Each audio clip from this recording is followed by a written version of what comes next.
بسم اللہ الرحمن الرحیم۔ کچھ چیزیں اس طرح کی ہیں جن کو اللہ تعالیٰ نے حرام قرار دیا ہے۔ آئیں دیکھتے ہیں وہ کون سی ایسی چیزیں ہیں جن کو اللہ تعالیٰ نے حرام قرار دیا ہے کہ اگر کوئی ان چیزوں کا ارتکاب کرتا ہے تو وہ بندہ گنہگار ہوتا ہے۔ صحیح البخاری کے اندر حدیث ہے، سیدنا مغیرہ بن شعبہ رضی اللہ تعالیٰ عنہ فرماتے ہیں کہ اللہ کے رسول صلی اللہ علیہ وسلم نے فرمایا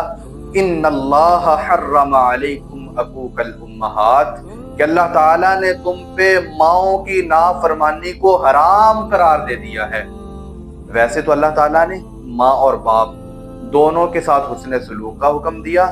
دونوں کے ساتھ ہی نیکی کا حکم دیا کہ ماں اور باپ دونوں کے ساتھ نیکی کی جائے۔ جہاں اللہ تعالیٰ اپنی عبادت کا ذکر کرتا ہے ساتھ ہی والدین کے حقوق کا ذکر کرتا ہے، ان کے ساتھ حسن سلوک کا ذکر کرتا ہے۔ اللہ تعالیٰ فرماتے ہیں اعوذ باللہ من الشیطان الرجیم وَقَضَىٰ رَبُّكَ أَلَّا تَعْبُدُوا إِلَّا إِيَّاهُ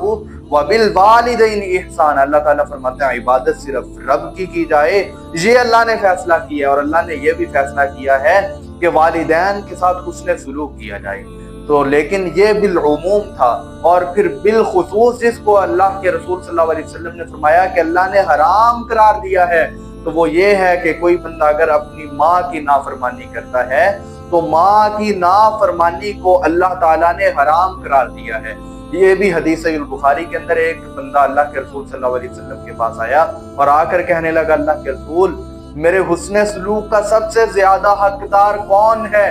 تو اللہ کے رسول صلی اللہ علیہ وسلم نے فرمایا تیری ماں تیرے سب سے زیادہ حسن سلوک کی مستحق ہے، اپنی ماں کے ساتھ سب سے زیادہ بڑھ کر نیکی کیا کر، اپنی ماں کی سب سے بڑھ کر خدمت کیا کر، اپنی ماں سے سب سے بڑھ کر حسن سلوک کیا کر۔ ثم کہنے لگا اللہ کے رسول پھر بتلائیں ماں کے بعد پھر کون؟ اللہ کے رسول نے فرمایا پھر تیری ماں سب سے زیادہ لائق ہے کہ ماں کے ساتھ ہی نیکی کیا کر، ماں کے ساتھ ہی حسن سلوک کیا کر، ماں کی خدمت کیا کر۔ پھر تیسری دفعہ پھر پوچھا، پھر اللہ کے رسول نے ماں کا ذکر کیا، اور چوتھی دفعہ جب اللہ کے رسول صلی اللہ علیہ وسلم سے پوچھتا ہے تو پھر اللہ کے رسول صلی اللہ علیہ وسلم نے فرمایا تیرا باپ بھی تیری نیکی کے لائق ہے، حسن سلوک کے لائق ہے، اپنے باپ کی بھی خدمت کیا کر۔ تو ماں کی اتنی زیادہ اہمیت کیوں ہے؟ ایک ماں اپنے بیٹے کو 9 ماہ اپنے پیٹ کے اندر رکھتی ہے، اپنی اولاد کے لیے اتنی مشقتیں اٹھاتی ہے، تو اس لیے ماں کا بوجھ اٹھانے کی وجہ سے ماں نے اتنی تکلیفیں برداشت کی ہیں، اس لیے اسلام نے اور اللہ تعالیٰ نے بھی ماں کا زیادہ حق بیان کیا ہے۔ تو لہٰذا یہ پہلی چیز ہے کہ ماں باپ کی نافرمانی کو اللہ نے حرام کیا ہے، یہ عام طور پر، اور ماں کی نافرمانی کو بالخصوص اللہ تعالیٰ نے حرام قرار دے دیا، ماں کی نافرمانی نہیں کرنا۔ اور دوسری چیز جس کو اللہ تعالیٰ نے حرام قرار دیا وہ وحد البنات، زندہ بیٹیوں کو درگور کرنا۔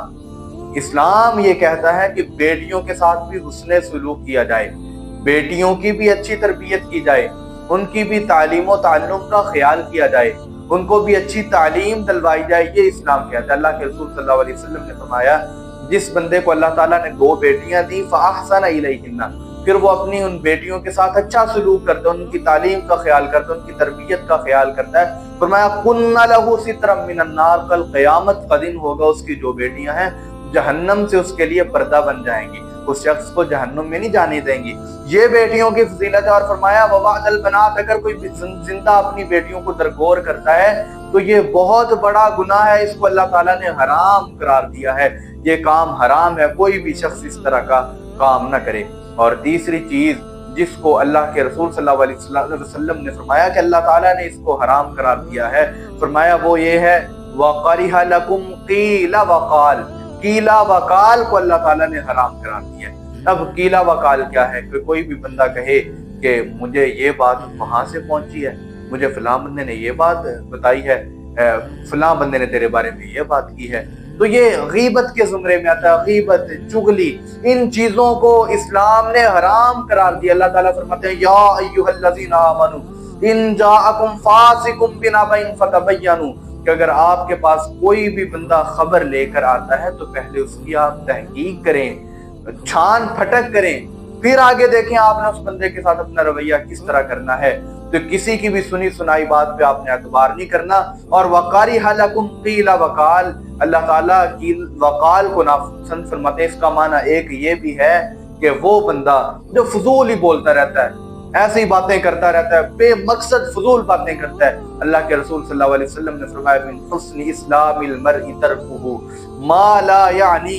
کسی آدمی کے اچھے اسلام ہونے کی علامت یہ ہے کہ وہ لغو باتوں کو چھوڑ دے، فضول کاموں کو چھوڑ دے۔ تو جو بے مقصد گفتگو ہوتی ہے یہ نہیں کرنی چاہیے، اس کو بھی اللہ تعالیٰ ناپسند کرتے ہیں۔ اور اللہ تعالیٰ نے جو مومنین کی صفات کا ذکر کیا، اللہ تعالیٰ فرماتے ہیں والذین هم عن اللغو معرضون، جو مومن ہے یہ لغو اور فضول باتوں سے اعراض کرتے ہیں، لغو کاموں کے اندر پڑتے نہیں، لغو گفتگو کرتے نہیں، ایسے فضول بولتے نہیں ہیں۔ تو اس لیے قیل وقال کیا معنی بنا کہ ایسے غیبت کرنا، چغلی کرنا، کہنا کہ فلاں بندے نے تیرے بارے میں یہ بات کی تھی، فلاں اس طرح کہہ رہا تھا، ان چیزوں کو بھی اللہ تعالیٰ نے منع کیا ہے، یہ بھی حرام ہے۔ اور فرمایا اور کیا حرام ہے، وَمَنْعًا بَغَاتٍ، خود کچھ نہ دینا، اپنے ہاتھ کو روکے رکھنا اور دوسروں کو کہنا لیتے آ۔ اپنے جو حقوق ہیں وہ تو بندے کو بڑے یاد ہوں، لیکن جو بندے نے حقوق کی ادائیگی کرنی ہو وہ یاد ہی نہ ہو۔ تو لوگوں کو کہتے رہنا بھائی فلاں بندے پہ خرچ کر، مجھے دے دے، مجھے دے دے، لیکن خود جب دینے کی باری آئے بندہ کچھ کسی کو دے کر راضی نہ ہو، کسی کو کچھ دے ہی نہ۔ تو یہ ومنع وہات ہے کہ خود کچھ نہ دینا، اپنے ہاتھ کو روکے رکھنا، دوسروں کو کہنا کہ تو لے آ، اس چیز کو بھی اسلام نے حرام قرار دیا ہے۔ اللہ تعالیٰ اس بات کو ناپسند کرتے ہیں، اللہ تعالیٰ نے یہ حرام قرار دیا ہے۔ اور آگے فرمایا وَقَصْرَةَ السُّؤَالِ، زیادہ سوال کرنا، کسی کو پھنسانے کے لیے آپ سوال کریں، ٹھیک ہے، یا پھر مانگنا شروع کر دیں۔ ایک بندہ تندرست ہے، ٹھیک ہے، لیکن پھر بھی جاتا ہے، عزت نفس کا اس کو خیال ہی نہیں ہے، جا کر لوگوں سے مانگتا پھرتا ہے۔ تو ایسا مانگنا، ایک کثرت سے سوال کرنا، یہ حرام قرار دیا ہے۔ اور کل قیامت کا دن ہوگا وہ شخص جس کو ضرورت نہیں ہے، ٹھیک ہے، تندرست ہے، لیکن پھر بھی لوگوں سے مانگتا ہے، یہ بکھاری بن گیا، یہ اس بندے نے پیشہ بنا لیا ہے۔ تو ایسے بندے کے چہرے پہ کوئی ہڈی گوشت نہیں ہوگا، صرف اور صرف ہڈیاں ہوں گی۔ تو کثرت سوال کا معنی ایک کہ مانگنا کسی سے اور بہت زیادہ مانگتے رہنا یہ حرام ہے، اور پھر کثرت سوال کا جو دوسرا معنی ہے جس کو اللہ تعالیٰ نے حرام قرار دیا ہے وہ یہ ہے کہ ایسے کسی کو پھنسانے کے لیے سوال کرتے رہنا۔ آپ کی مسجد کا کوئی امام ہے، کوئی عالم ہے، کوئی مقصد نہیں ہے آپ کا، ایسے فضول آپ سوال کرتے ہیں، کیا بابر کرانا چاہتے ہیں آپ، یہ ظاہر کروانا چاہیں کہ میں بڑی علمی شخصیت ہوں، میں بڑا پڑھا لکھا بندہ ہوں، میرے پاس بڑا علم ہے، اس لیے صرف آپ سوال کریں، اس لیے پھنسانے کی کوشش کریں، زیادہ سوال کریں۔ تو اسلام نے اس کو حرام قرار دیا ہے، اللہ تعالیٰ نے حرام قرار دیا ہے۔ اور آخری چیز جس کو اللہ تعالیٰ نے حرام قرار دیا ہے وہ ہے وَإِضَاعَةَ الْمَالِ، اپنے مال کو فضول ضائع کر دینا۔ ایک بندہ اسراف سے کام لیتا ہے، کوئی ضرورت ہے نہیں ہے، لیکن ایسے ہی اپنے مال کو ضائع کرتا رہتا ہے، فضول خرچی کرتا رہتا ہے، اپنے مال کی کوئی اس کو فکر ہی نہیں ہے، بلکہ جائز نہیں حرام کاموں کے اندر اس اپنے مال کو وہ خرچ کرتا رہتا ہے۔ تو یہ اپنے مال کو حرام کاموں کے اندر خرچ کرنا، ایسے لگاتے رہنا، کوئی بندے کو خیال نہیں ہے، اس چیز کو حرام قرار دیا ہے۔ اور اللہ کے رسول صلی اللہ علیہ وسلم نے پھر فرمایا ایک صحابی کو اپنے کل وشرب وتصدق، کھا اور پی،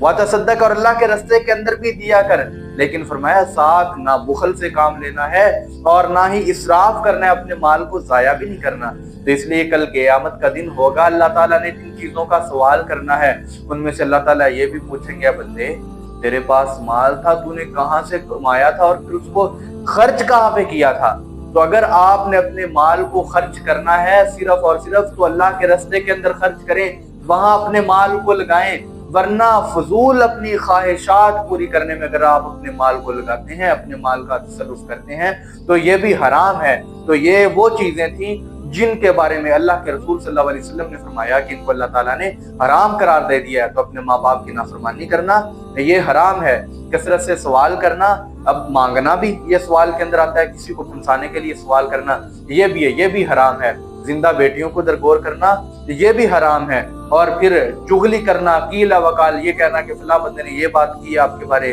مجھے یہ بات پہنچی ہے، فلاں یہ کہہ رہا تھا، فلاں نے اس طرح کہہ دیا، اس طرح اس کو بھی اللہ تعالیٰ نے حرام قرار دیا ہے۔ اور خود کچھ نہ دینا، لوگوں سے مانگتے رہنا، لوگوں کو کہنا تو خرچ کر دے، اپنے جو حقوق ہیں لینے ہیں ان کی بندے کو بڑی فکر ہو، لیکن جو اپنے فرائض ہیں، جو خود حقوق ادا کرنے ہیں ان کی بندے کو فکر نہ ہو۔ یہ ایسی چیزیں تھیں جن کو اللہ کے رسول صلی اللہ علیہ وسلم نے فرمایا کہ اللہ تعالیٰ نے ان کو حرام قرار دیا ہے۔ اللہ تعالیٰ ہم سب کو ان سے اجتناب کرنے کی توفیق عطا فرمائے۔